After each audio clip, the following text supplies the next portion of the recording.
The unpatched V1 version of the Nintendo Switch is ideal for creating the ultimate gaming setup. This version, you can bypass the need for mod chips like PicoFly or Instinct NX, which should only be handled by professionals. On my Samsung Evo Plus 256GB SD card, I've set up a triple boot configuration with Switchroot Android, L4T Ubuntu, and Atmosphere. This lets me seamlessly switch between systems depending on the emulator I want to use. For handheld ROMs like Game Boy, Game Boy Color, and Game Boy Advance, I rely on MGBA, a Switch-specific port that launches games directly from custom firmware. I use RetroArch only for 3DS games, leveraging the Citric core by M4XW, which runs 3DS games more efficiently than Switchroot Android or L4T Ubuntu. To play Sega Saturn games, I use the Zebra engine within the Cotton Guardian Force Saturn Tribute. I've added my Saturn games library to the SD card, and with Simple Mod Manager, I can easily select and boot up any title. Switching games is as simple as returning to Simple Mod Manager and selecting a new title. For detailed setup instructions, check out this video.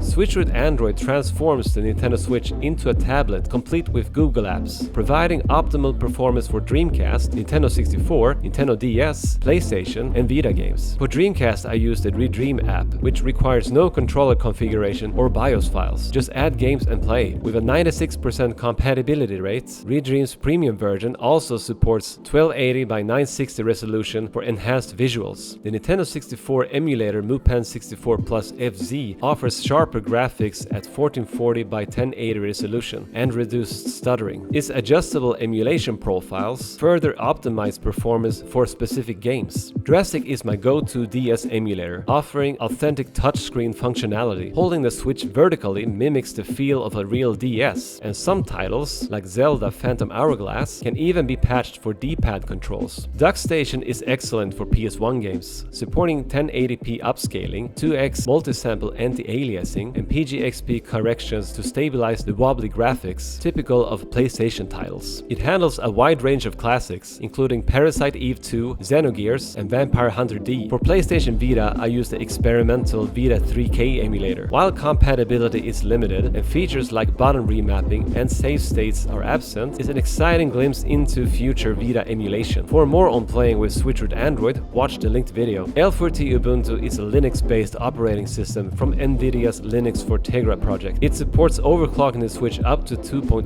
GB. Store all my games on a 5TB Seagate portable drive. EasyRes X2 Flatpak benefits from the overclock CPU, providing smoother gameplay than Switchroot Android. My growing PS2 compatibility list is included in the description. For in-depth information about game compatibility, watch this video. I prefer playing PSP games using the PPSSPP emulator on RetroPie with Emulation Station as the front end. Thanks to overclocking and the Vulkan backend, games run smoother here than with PPSSPP on custom firmware. Check out the comparison video for more details. For newer Switch titles, I use a dedicated SanDisk Ultra 128GB SD card for Atmosphere. This setup is a labor of love, but once configured, it delivers an unparalleled gaming experience. Thanks for watching. If you have questions or requests, please let me know in the comments below.